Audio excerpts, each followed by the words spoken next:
সুন্নত নয় শুধু দাওয়াতি মেহমান, সুন্নত নয় শুধু খানা শেষে মধুপান, আর কিছু সুন্নত আছে তুমি জানো কি? জানলেও জীবনে কখনো তা মানো কি?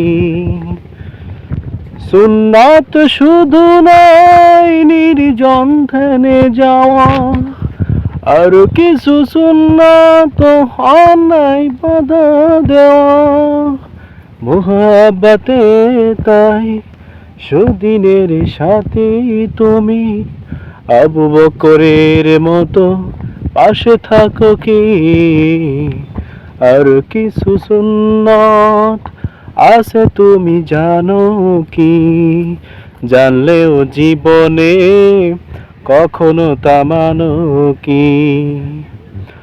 সুন্নাত নয় শুধু দাওয়াতি মেহমান, সুন্নাত নয় শুধু খানা শেষে মধুপান, আর কিছু সুন্নাত আছে তুমি জানো কি?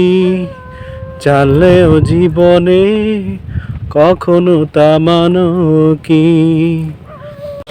আলহামদুলিল্লাহ, সম্মানিত অডিয়েন্স, আসলে ঘুরতে ঘুরতে অনেক সুন্দর একটা জায়গায় আসলাম, প্লেস আসলাম। এখানে আসলেই মনের অজান্তে থেকে গজলগুলো বেরিয়ে আসে। মনের ক্লান্তি দূর করার জন্য এখানে আসলাম। আসলে যারা অনেক ডিপ্রেশন আছেন, যারা অনেক চিন্তায় আছেন বা অনেক টেনশনে থাকেন, তাদেরকে একটা কথা বলতে চাই। আপনি প্রাকৃতিক আল্লাহ তাআলার সৃষ্টির ভিতরে, দুনিয়ার প্রাকৃতিক সৌন্দর্যের ভিতরে আপনি চলে আসুন। এখানে আসুন, ঘুরেন। এখানে প্রাকৃতিক যে একটা ফিল, একটা মজা, একটা স্বাদ এর উপভোগ করুন। আপনার মনে ক্লান্তি, অশান্তি দূর হবে। এটা মজা পাবেন আসলেই। এটা খুব ভালো একটা জায়গা, দারুণ জায়গা আসলাম। দেখতে পাচ্ছেন, এটা ফরিদপুর অন্যতম ধলার মোড়।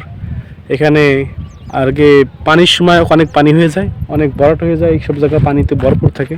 কিন্তু এখন এখানে একবারেই পানি নাই, শুকনো হয়ে গেছে। এখন মানুষ এখান থেকে হাঁটাচলা করে।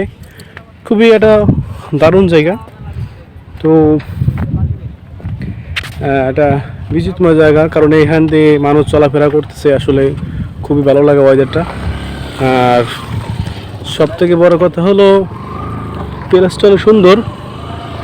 তো এখান থেকে পানি যখন হয়ে যায় তখন অনেক ভরাট থাকে, এখন নৌকা চলাফেরা করে। কিন্তু এখন নৌকা চলাচল নাই, কারণ এখানে মানুষজন চলাফেরা করে। বিভিন্ন জায়গায় দোকানপাট বসছে, সামনে দেখাবো ইনশাল্লাহ।